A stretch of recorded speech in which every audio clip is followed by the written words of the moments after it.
Namor as a villain, anti-hero, whatever name they call their antagonist, sucks in Wakanda. Never have I seen a worse leader, diplomat, or ruler of civilization. Hear him constantly talk about how he wants to wage war with anybody that has the word human makes me want to smack the goofiness of this guy, or hope he makes it on Pike's list. Namor's main goal for the movie is to protect his people, which is an animal goal for a ruler that will gain sympathy from anybody. However, the way he tries to achieve it makes me want to beat myself up. Essentially, when the federal agents and military soldiers unknowingly came close to the border of Talokan, the city of Namor's people, in an attempt to mine an incredibly rare and valuable resource, vibranium. So how do you deal with this matter? Simple, just kill a bunch of the world's strongest multi-country federal agents and hope they'll stop finding them out. Yeah, let me take a shot for this one. I'll sympathize a wild animal attacking someone when they approach their territory. This is purely out of survival instinct. But this is supposed to be an advanced civilization, and doing something like this is an act of war. It will make any diplomacy be difficult. Luckily for Namor, he doesn't want peace, instead he wants war.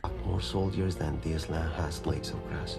I would hate to come back under different circumstances. And Wakanda will be the first nation to fall. An attack on my people?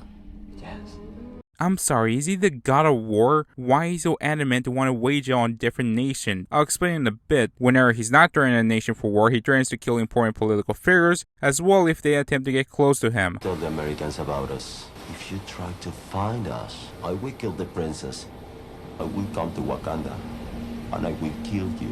This is his diplomacy throughout the movie, where the first time he meets the Queen of Wakanda, he demands her to seek the scientists that created the machine that led to his city and kill them. If not, he'll declare war on them. When he was talking to Shiri, his hostage at the time, he demands they join in an alliance to fight against the whole world, or he will make sure Wakanda be the first to fall. He's also made sure not to tell other nations about him, or you guessed it, which puts Wakanda in a terrible situation where they're the ones being blamed for the attack and can't prove their innocence. It just makes Namor incredibly difficult to see him as this noble good ruler where every time he attempts diplomacy, he creates the worst possible option, making him come across as a tyrant. So why does he want to bring an end to all surface dwellers? Well, his motive essentially is his paranoia that the surface nations will want to wage war on him in order to gain all the valuable resources from the capital city. In order to keep these people safe, he wants to wage war on the whole world because Hell, ain't nobody gonna notice if there's nobody left alive to notice. what kind of king is willing to wage war so easily, willing to put his people at risk or extinction for a what-if scenario without attempting any form of peace?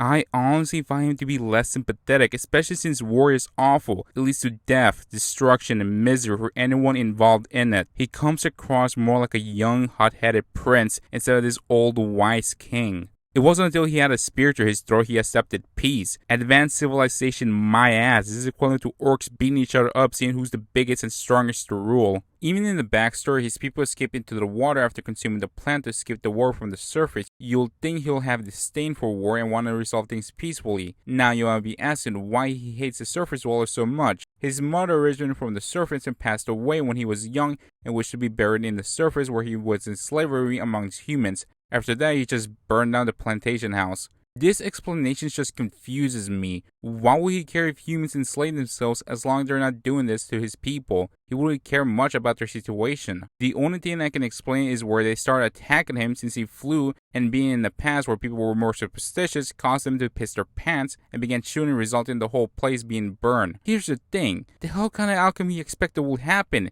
They enter someone else's territory uninvited, looking like a bunch of demons to them. It would have made more sense had he attempted to trade with them, resulting in his people being captured and sold as slaves, explaining why he has no love for the surface dwellers. The thing that really pisses me off the most is that Namor believes he can win a war since he has numbers, his people are incredibly strong and durable, and has vibranium weaponry. However, there's one small catch: they can't breed or stay in hot temperatures like deserts. When it's found out Namor needs water in order to regain his strength, if he's not moist, he'll severely weaken over time. This is the equivalent version of SpongeBob can't handle being in Sandy Cheek's house without water. Essentially, 33% of the world's surface will be difficult to invade. Now, most civilizations are along the coast. Well, this also brings up an issue. Most of their weaponry are spears and water grenades, which just move things. Yeah, no, let's rat on them, boys. By the time they take a single step, they'll be riddled with bullets. This is the world where humanity has been developing weapons that go far beyond the rules of war, with weapons that can cause massive destruction without sinking a single soldier. Even if their people are durable, what are they going to do against a regiment of soldiers with a vast arsenal of ranged weapons, supported with military vehicles and the Air Force? Namor will be sending his people into a slaughter mill. Even then, we're not done,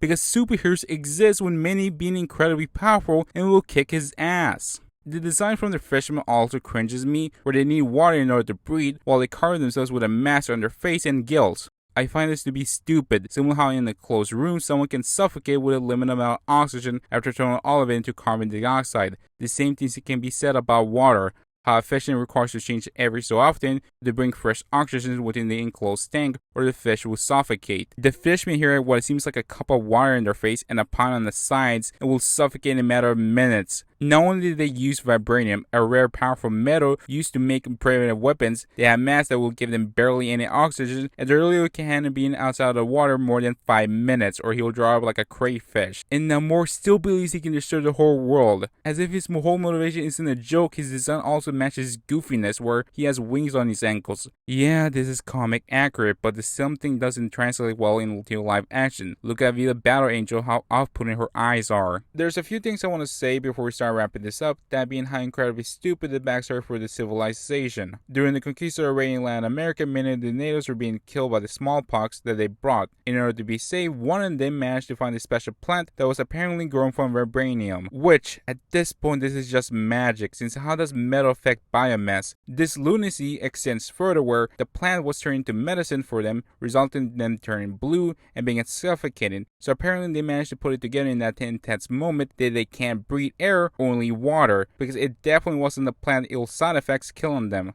Luckily for them, the ocean was around the corner. This plant made them superhumans that can breathe in only water. What a very specific power that plant gave them. If I eat a red plant, will I be able to shoot fireballs? So apparently this group of people managed to breed a city-sized population. I'm surprised not a lot of mutants were born from this inbreeding. I have an easier time believing that the Death Star was created within a few decades than this large city in 500 years. How they managed to get tools and resources underneath the water, who knows? This also brings up a question, why is Namor special? Because what makes him unique compared to other fishermen is because his mother took the plant while pregnant, causing him to be a mutant. But how is that different to someone becoming a fishman and having kids in the water? How come they're not mutants? Or maybe they are. The comic explains how the reason Namor is special because his Atlantean mom and human father loved each other very much and had him, causing him to be different from the other Atlanteans. It also explains their civilization starting in the beginning of man, where many evolved into the ocean, resulting in Atlantis. But that's too simple for Disney to do. Also, I can't stress how much of an idiot Namor is when he kidnapped the princess and surprisingly attempted to rescue an important political figure after threatening he'll kill her, resulting in one of his people being killed. Like I said, the hell kind of outcome you expect will happen. So he decides to attack Wakanda by killing its civilians and Queen and calling it even. The sad part is he can't really face any repercussions because Shuri can't kill him, or it'll make his equally shrewd people have an eternal war against them. So in other words, a powerful person managed to get away from his consequences because of his position. This is starting to get a bit too real. Let's wrap this up. This is a bit of topic, but the whole goal was to capture Namor and put him in the desert where it's easier to handle. Why the hell they needed a boat? They could have just sent a dozen of those flying ships, harass him in the air where the fishermen can't reach, only Namor, capture him, and put him in the desert. Using the boat just puts many of the soldiers in danger, and also the military strategy is questionable because they have a large hole underneath the ship where they're blasting high frequency, stunning the fishermen, but they have it at the bottom of the ship where the enemy can have easy access to it, and it's undefended, resulting in them chucking grenades inside of it and capsizing the ship. Yeah, the apple doesn't fall too far from the tree. Namor is honestly an unsympathetic tyrant that comes across like a douche to everyone he encounters that isn't blue, and constantly says he wants to protect his people yet doesn't attempt any form of diplomacy other than violence, risking their lives. His backstory of his people gives me a headache every time I think about it, and their military is a joke and will be crushed easily by the world they sought out to destroy. They say he's a child of no love. I say he's an idiot with no brain. Thanks for watching, and bye.